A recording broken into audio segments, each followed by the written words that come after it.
नमस्ते प्यारे बच्चों। जैसे कि कल मैंने कहा था कि आप लोगों के सामने मैं इतिहास क्लास 12 का इतिहास लेके आऊँगा, तो आज मैं आप लोगों के सामने उपस्थित हूँ। और आज हम लोग क्लास 12 के जो इतिहास है उसका थोड़ा चैप्टर और सिलेबस का चर्चा करेंगे। बच्चों, सिलेबस के बारे में जब हम लोग क्लियर हो जाते हैं तो हमारी बहुत सारी कठिनाई वहीं पर सुलझ जाती है। हमें अपने सिलेबस के बारे में क्लियर कंसेप्ट एक रखना चाहिए कि मेरा सब्जेक्ट का ये सिलेबस है और मुझे ये सब पढ़ना है, ये पॉइंट मुझे याद रखना है। तो आइए हम लोग जो हमारे 12 का जो चैप्टर है उसमें से हाफ 4 चैप्टर का आज मैं आप लोगों से चर्चा करूंगा संक्षिप्त में। कल 4 चैप्टर का चर्चा करूंगा और फिर उसके बाद हम लोग चैप्टर 1 से पढ़ना शुरू करेंगे।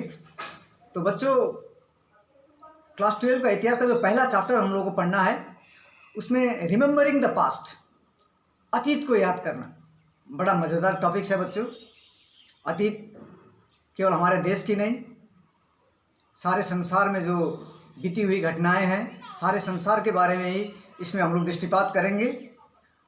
अतीत को याद करना, रिमेम्बरिंग द पास्ट, इसमें हम लोग को क्या पढ़ना है बच्चों? इसमें हम लोग को पढ़ना है imagining the past, myths, legends and folk tales, memory and oral tradition. अतीत की कल्पना, मिथक, दंत कथाएँ, लोक कथाएँ। बच्चे ये सब तुम लोग सुने हो, बहुत सारी दंत कथाएँ तुम लोग सुने हो, लोक कथाएँ सुने हो, मिथक के बारे में सुने हो।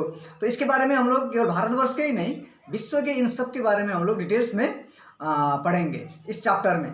और साथ ही साथ बच्चों, इस रिमेम्बरिंग द पास्ट जो चैप्टर है इसमें हम लोग inheritance of the past, the colonial construction, indigenous imagination, अतीत की देन, हमारे ऊपर अतीत की क्या देन है, उपनिवेश निर्माण, कॉलोनी जो होता है उपनिवेश का निर्माण किस प्रकार से हुआ इसको, और स्थानीय कल्पनाएं, इंडिजीनियस इमेजिनेशन,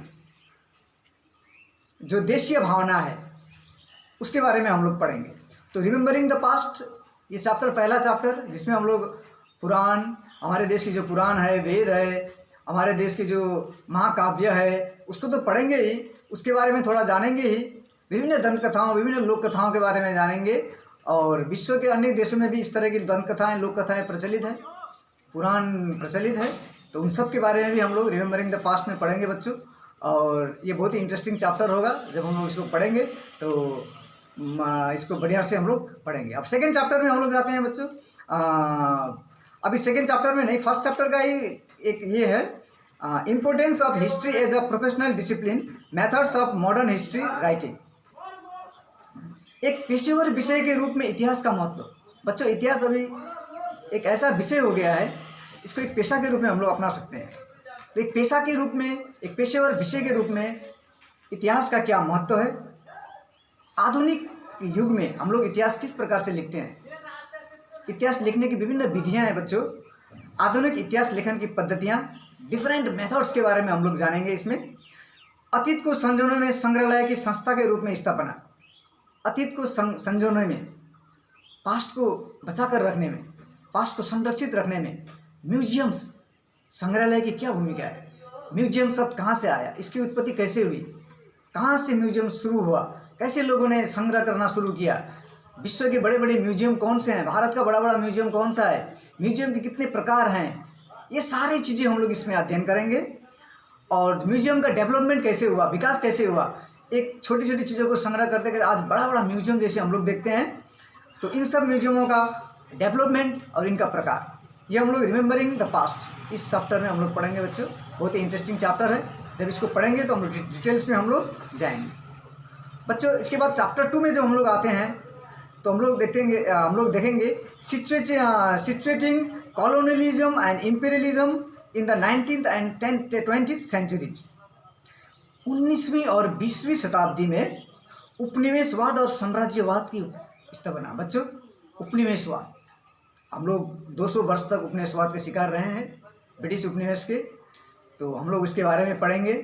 साम्राज्यवाद की भावना पहले भी था, आज भी है, तो किस प्रकार से साम्राज्यवादी भावना फैलती है, इंपीरियलिज्म किस प्रकार से फैलता है, साम्राज्यवादी भावना को पोषण करने वाले तत्व कौन कौन से हैं, इन सब के बारे में हम लोग इस लेसन में पढ़ेंगे।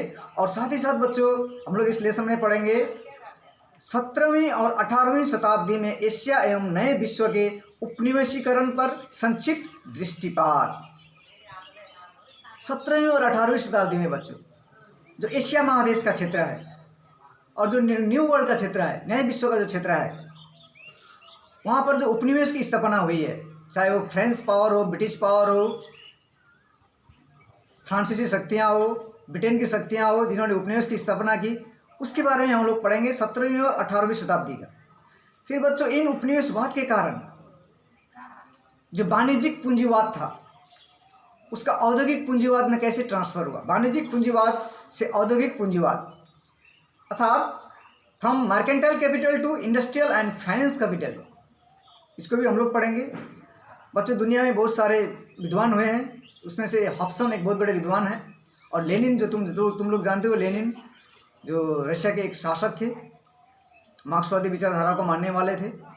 तो लेनिन और हॉब्सन ने इस उपनिवेशवाद और साम्राज्यवाद के बारे में कुछ अपना विचार रखा है, तो हम लोग इसको भी पढ़ेंगे। Hobson Lenin thesis on colonialism and imperialism, उपनिवेशवाद और साम्राज्यवाद के ऊपर हॉब्सन और लेनिन के विचार, ये दोनों के विचार हम लोग पढ़ेंगे और कंपैरेटिव स्टडी करेंगे, तुलनात्मक अध्ययन करेंगे, दोनों ने साम्राज्यवाद और उपनिवेशवाद के बारे में क्या कहा है। इसके साथ ही साथ बच्चों हम लोग पढ़ेंगे the political basis of colonialism, the necessity of controlling areas on which the imperialist country was economically dependent, उपनिवेशवाद की राजनीतिक व्याख्या, औपनिवेशिक देशों के द्वारा आर्थिक रूप से निर्भर क्षेत्र, इसके बारे में पढ़ेंगे। और साथ साथ बच्चों जातीयता का प्रश्न, the question of race and its impact on colonial societies, जातीयता का प्रश्न और उपनिवेशिक समाज पर इसका प्रभाव। जातीयता का प्रश्न सारे विश्व में उठता है समय समय पर, और इस जातीयता का प्रश्न के बारे में हम लोग पढ़ेंगे, जातीयता का प्रश्न और उपनिवेश पर इसका क्या प्रभाव था, और औपनिवेशिक समाज पर जातीयता का क्या प्रभाव पड़ा, रेस का क्या प्रभाव पड़ा। इस सेकेंड चैप्टर में बच्चों हम लोग बढ़िया से साम्राज्यवाद और उपनिवेशवाद को समझेंगे, हॉब्सन और लेनिन के विचार को समझेंगे, 17वीं और 18वीं शताब्दी में विभिन्न देशों में उपनिवेश की स्थापना कैसे हुई, क्या क्या कारण था, क्या क्या फैक्टर था, इसके स्थापना के कारण क्या थे, इन सारे तथ्यों को हम लोग पढ़ेंगे। बड़ा इंटरेस्टिंग चैप्टर रहेगा बच्चों ये भी। तो चैप्टर 2 में ये पढ़ना है हम लोग को। चैप्टर 3 में बच्चों औपनिवेशिक प्रभुता की प्रकृति, औपचारिक और अनौपचारिक साम्राज्य, the nature of the colonial dominance, formal and informal empire. बच्चों जैसे भारत में डायरेक्ट ब्रिटिश रूल था, तो एक फॉर्मल ब्रिटिश का उपनिवेश था। उसी तरह चाइना को अगर हम लोग देखेंगे, चाइना का कोई उपनिवेश नहीं बना पाया, लेकिन इकोनॉमिक रूप से चाइना पर बिजनेस किया गया, व्यावसायिक रूप से, एक आर्थिक रूप से चाइना को एक तरह से उपनिवेशी बनाया गया, लेकिन राजनीतिक रूप से चाइना को उपनिवेश नहीं बनाया जा सकता, आर्थिक रूप से लेकिन उसको उपनिवेश बनाया जा सकता है। तो एक फॉर्मल उपनिवेश है, एक इनफॉर्मल है, एक इसके बारे में हम लोग केस स्टडी करेंगे। इंडिया, भारतवर्ष के संबंध में हम लोग पढ़ेंगे कि कैसे यहाँ पर औपनिवेशिक साम्राज्य का विस्तार हुआ, इसका कैरेक्टर क्या है, भारत का जो उपनिवेश था वो किस प्रकार का था, और जहाँ चीन का उपनिवेश किस प्रकार का था। चीन जो साम्राज्यवादी देश था, जहाँ बिना औपचारिक राजनीतिक नियंत्रण प्राप्त किए अर्थव्यवस्था को अपने हित में प्रयोग करने में सफल हो गए। तो विश्व के जो बड़े बड़े देश थे, चीन में पॉलिटिकली कैप्चर तो नहीं कर पाए, लेकिन इकोनॉमिकली चीन को उन लोगों ने कैप्चर किया, और भारत को पॉलिटिकली इकोनॉमी दोनों तरफ से किया। तो हम लोग एक केस स्टडी करना है इंडिया और चाइना के बारे में, एक फॉर्मल एम्पायर और एक इनफॉर्मल एम्पायर, औपचारिक साम्राज्य और अनौपचारिक साम्राज्य। बच्चों चाइना को जैसे whether economic exploitation flourished without formal political control of the imperialist countries, साम्राज्यवादी देशों ने कैसे राजनीतिक प्रभुत्व की स्थापना की बिना आर्थिक दृष्टि से उसको अपना उपनिवेश की तरह उपयोग किया चीन को, और भारत ने किस तरह से राजनीतिक और आर्थिक दोनों दृष्टिकोण से भारत को अपना उपनिवेश बनाया, इसके बारे में हम लोग दोनों देश के बारे में पढ़ेंगे बच्चों। हमारे देश की अतीत है और ये जानना हमारे लिए बहुत ही जरूरी है। तो इंडिया और चाइना का कंपैरेटिवली भी हम लोग स्टडी इसमें कर सकते हैं। चैप्टर 4 में बच्चों साम्राज्यवादी सुदृढ़ता पर प्रतिक्रिया, रिएक्शन टू इंपीरियलिस्टिक हेजेमोनी, बच्चों इसमें हम लोग बहुत कुछ पढ़ सकते हैं। इसमें हम लोग विशेष करके मिडिल क्लास के बारे में पढ़ेंगे बच्चों। मिडिल क्लास, मध्यम वर्ग किसको बोलते हैं, अभी भी हम लोग के समाज में होता है एक उच्च वर्ग, मध्यम वर्ग, निम्न वर्ग हम लोग बोलते हैं। विशेष करके मध्य वर्ग के बारे में हम लोग पढ़ेंगे, उस मध्य वर्ग की क्या विशेषता है, the rise of middle class, its feature, its acceptance of western education, its attitudes to traditional concepts in the social and religious context, social reform movements and leaders in Bengal, social reform movement and leaders in Bengal, Narayana Guru, Veeresalingam and others outside Bengal, Shri S.A. Khan, Syed Ahmed Khan and the Aligarh movement.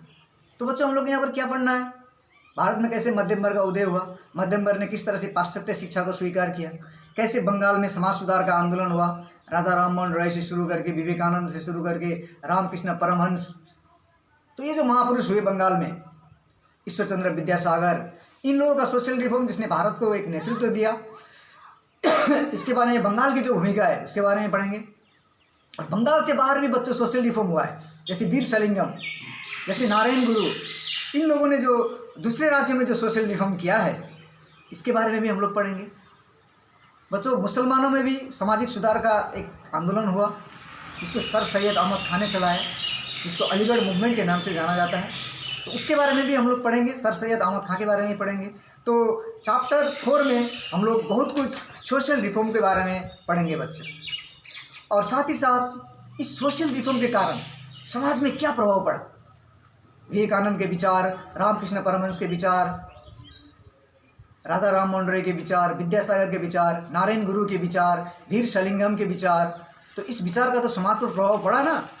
तो इस विचार क्या प्रभाव पड़ा हमारे समाज पर, इसका क्या इफेक्ट हुआ, तो समाज सुधार के कारण समाज में जो बदलाव आया इसको पढ़ना है बच्चों। हमारे समाज में बहुत सारे लोग हैं, उसमें पाटीदार, साहूकार और महाजन, ये 3 वर्ड हम लोग का आता है। जो पाटीदार होता है, साहूकार क्या है, पाटीदार क्या है, महाजन क्या है, जो मनी लैंडर्स होता है। तो इन सब के बारे में, ये पर्टिकुलर पाटीदार, साहूकार और महाजन के बारे में हम लोग पढ़ेंगे। और इमर्जेंस ऑफ इंडस्ट्रियल फोर्सेस, औद्योगिक शक्तियों का उदय भी इस चैप्टर में हम लोग पढ़ेंगे। साथ ही साथ बच्चों आदिवासी एवं दलित के बारे में हम इस चैप्टर में अध्ययन करने जा रहे हैं। किस तरह आदिवासी समाज भारत के आदिम निवासी थे और किस तरह उन्होंने भारत के स्वतंत्रता आंदोलन में अपना हिस्सा लिया, विद्रोह किया, चाहे वो संथाल विद्रोह, कोल विद्रोह, मुंडा विद्रोह, इन सब के बारे में हम लोग पढ़ेंगे। और दलितों के बारे में पढ़ेंगे बच्चों, दलित समाज हमारे देश की जो उनकी स्थिति थी और उनके बारे में भी हम लोग पढ़ेंगे। और साथ ही साथ बच्चों चाइना के बारे में हम लोग एक चीज़ पढ़ेंगे, चाइना में किस तरह से रिफॉर्म हुआ, चाइना में किस तरह से रिफॉर्मेशन शुरू हुआ, 100 डेज रिफॉर्म हुआ, वहाँ पर 100 देश से सुधार हुआ। चाइना में क्रिश्चियनिटी का प्रचार हुआ, उसका क्या प्रभाव हुआ, चाइना में 4th मे का मूवमेंट हुआ, क्या कारण था, 4th मे का मूवमेंट का परिणाम क्या हुआ। और बच्चों इंडिया और चाइना से बहुत सारे लोग विदेशों में स्थानांतरण हुए, मजदूरों के रूप में वो लोग विदेश गए। तो सीमांत मजदूरों का प्रवास या देशांतरण, भारतीय व चीनी लोगों का विश्व में बिखराव या फैलाव, जो विश्व में जो स्कैटर हुआ, जो भारतीय और चीनी लोग विश्व में फैले, पहले तो मजदूर होकर गए वो लोग, तो इसका कारण क्या था, क्यों गए, किस किस देश में गए और इसका प्रभाव क्या पड़ा, इसको व्यापक रूप में हम लोग पढ़ेंगे। तो बच्चों ये 4 चैप्टर जो आज हम लोगों ने चर्चा किया, ये 4 चैप्टर आप लोग बढ़िया से इसको एक ध्यान लगाकर मेरी बातों को आप लोग सुनोगे तो ये 4 चैप्टर के बारे में मैंने जो बताया है उसको आप लोग रिपीट कर सकते हो। रिमेंबरिंग द पास्ट, अतीत को याद करना, इसमें हम लोग अतीत के बारे में बहुत कुछ पढ़ेंगे। पुराण, वेद, रामायण, महाभारत, हमारे जो धर्म ग्रंथ है, शास्त्र, ऐतिहासिक ग्रंथ है, अनैतिहासिक ग्रंथ है, सबके बारे में हम लोग देखेंगे इस चैप्टर में। और साथ ही साथ चैप्टर 2 में हम लोग आएंगे और उपनिवेशवाद और साम्राज्यवाद के बारे में जानेंगे। चैप्टर 3 में हम लोग इस उपनिवेशवाद की जो औपनिवेशिक प्रभुता है, इसकी प्रकृति, नेचर कैसा था, तो नेचर को हम लोग जानेंगे बच्चों। तो नेचर को जानना बहुत ही जरूरी है। साम्राज्यवाद सुदृढ़ता पर प्रतिक्रिया, रिएक्शन टू इंपीरियलिस्टिक हेजेमोनी, ये चैप्टर 4 में हम लोग पढ़ेंगे बच्चों। तो इस तरह से बच्चों हम लोग चैप्टर 4 को पढ़ेंगे। ये 80 मार्क्स का हम लोगों का 8 चैप्टर है, 20 मार्क्स का हम लोग का प्रोजेक्ट होता है बच्चों। तो प्रोजेक्ट में हम लोग का द न्यू वर्ल्ड और movement of protest and dissent, ये 2 चीज़ है। एक तो है नया विश्व, किसको नया विश्व कहा जाता है, नया विश्व में क्या है, न्यू वर्ल्ड ऑर्डर क्या है, और असहमति और जो असंतोष के आंदोलन है, इसके बारे में हम लोग पढ़ेंगे बच्चों। तो मैं आज आप लोग से विदा लेना चाहता हूँ, लेकिन विदा लेने से पहले मैं आप लोग को एक रियल घटना बताना चाहता हूँ जो क्लास 11 में एक बार मेरे साथ पेपर जांचते समय हुआ। जैसे अभी हम लोग चर्चा कर रहे थे ना, औपनिवेशिक प्रभुता की प्रकृति, नेचर। जब नेचर की बात हम लोग करते हैं, किसी चीज़ का गुण, प्रकृति, विशेषता, तो इसका वो मतलब होता है उसके प्रकृति कैसा था, नेचर कैसा था, विशेषता कैसा था, गुण क्या था, किस प्रकार का था वो। इसी तरह बच्चों हम लोगों ने क्लास में हम लोग पढ़ाते हैं तो कोई कोई विद्यार्थी ऐसा होता है स्कूल नहीं आता है, क्लास अपने एब्सेंट रहता है, उसको इस सब बारे में जानकारी नहीं रहता है। मैंने क्लास 11 में एक प्रश्न दिया था, 1857 का विद्रोह का प्रकृति का कारण क्या था? What are the reason of the revolution, what are the nature of the revolution of 1857? 1857 की जो क्रांति हुआ था, महाविद्रोह हुआ था, उसका क्या प्रकृति था, नेचर था? सभी बच्चों ने नेचर का जवाब दिया था। किसी ने सिपाही विद्रोह, किसी ने स्वतंत्रता संग्राम, किसी ने इसको किसान विद्रोह, किसी ने सामंत विद्रोह, ये सारे उसका जो नेचर है वो डिस्कशन किया। लेकिन एक बच्चा ने क्या लिखा था जानते हो? उसने लिखा था 1857 का प्रकृति बहुत सुंदर था, चारों ओर हरियाली थी, रिमझिम बारिश हो रही थी। तो ये उसका आंसर था। तो जो बच्चे स्कूल नहीं आते हैं, क्लास नहीं आते हैं, किताब नहीं देखते हैं, पढ़ते नहीं हैं, उनको नेचर के बारे में जब पूछा जाता है तो फिर वो प्रकृति के बारे में बताने लग जाते हैं। तो ऐसे भी परीक्षा में पेपर मिलता है बच्चों। आप लोग से मैं ऐसे उम्मीद नहीं करता हूँ कि आप लोग इस तरह की आंसरिंग करें, तो इस तरह का आंसरिंग नहीं होना चाहिए। आप लोग ध्यान दीजिए। मैंने 4 चैप्टर के बारे में आज संक्षिप्त में डिस्कशन किया है। कल मैं 4 चैप्टर के बारे में फिर डिस्कशन करूंगा। उसके बाद बच्चों प्रत्येक फर्स्ट लेसन से हम लोग पढ़ना शुरू करेंगे और हमारे देश का इतिहास, अतीत सबको जानने का चेष्टा करेंगे और इतिहास को एक मज़ेदार विषय के रूप में, एक इंटरेस्टिंग विषय के रूप में पढ़ेंगे। और आशा करता हूँ आप लोग को इंटरेस्ट लगेगा। और मुझे तो इतिहास पढ़ाने में बहुत इंटरेस्ट है बच्चों, पढ़ने में भी बहुत इंटरेस्ट है और आशा करता हूँ आप भी इंटरेस्टेड होंगे। बहुत बहुत धन्यवाद।